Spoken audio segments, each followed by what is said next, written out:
আসসালামু আলাইকুম সবাইকে। দেখেন, অহংকার করবেন না কেউ। অহংকার পতনের মূল। আমি এই কথাটা প্রায়ই বলি।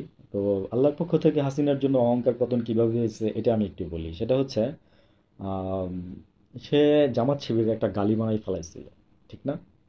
ঠিক। তো গত 16টা বছরে জামাত শিবির শুনলে মানুষ মনে করে যে ভয় পাইত। তো শিবির নাকি কোনো বলে রক কাটছিল। হ্যাঁ। তো আমরা ছোটবেলায় শুনছিলাম। তো আসলে এটার মানে কোনো আমি কোনো এখন অব্দি আমি ওরকম মানে কোনো কিছু দেখি না। আমি এই ভিডিওটা করার আগেও কিছু নিউজ ঘেটে আসছি, বাট আমি তেমন কিছুই পাইনি। হালকা পাতলা কিছু ছিল। আর এক লোক আজকে বলতেছিল যে তাকে কাকে ভোট দিবেন, সে বলতেছিল যে কি যেন বলে, শিবিরকে। উম, সে জামাতের বিপক্ষে শক্তি।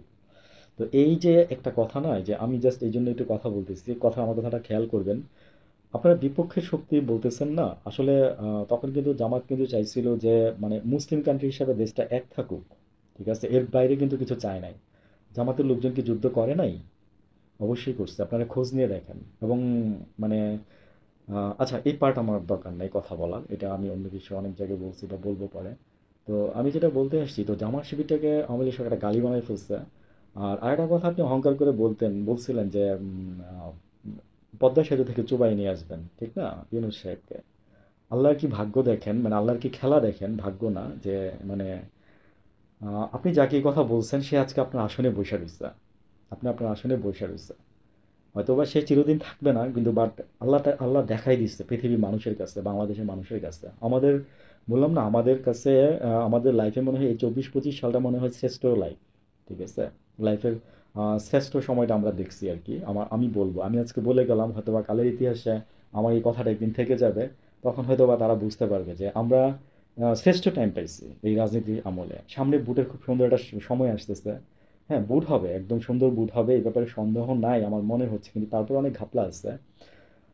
অনেক কথা আছে, এগুলো বলতে গেলে এখানে অনেক টাইম লাগবে। আর দেখেন, আমি এটাই বলতে শেষ করি যে অহংকার করবেন না আপনি। আজকে যাকে কথা বলছেন সে আজকে আপনার সিটে বসে দেশ চালাচ্ছে।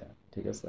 তা আপনি কি ভাবছিলেন এই যে কিছুদিন আগে তো ইউনূস সাহেব মানে উঠতে পারে না কোর্টে, তার লিফট বন্ধ করে রাখছিলেন।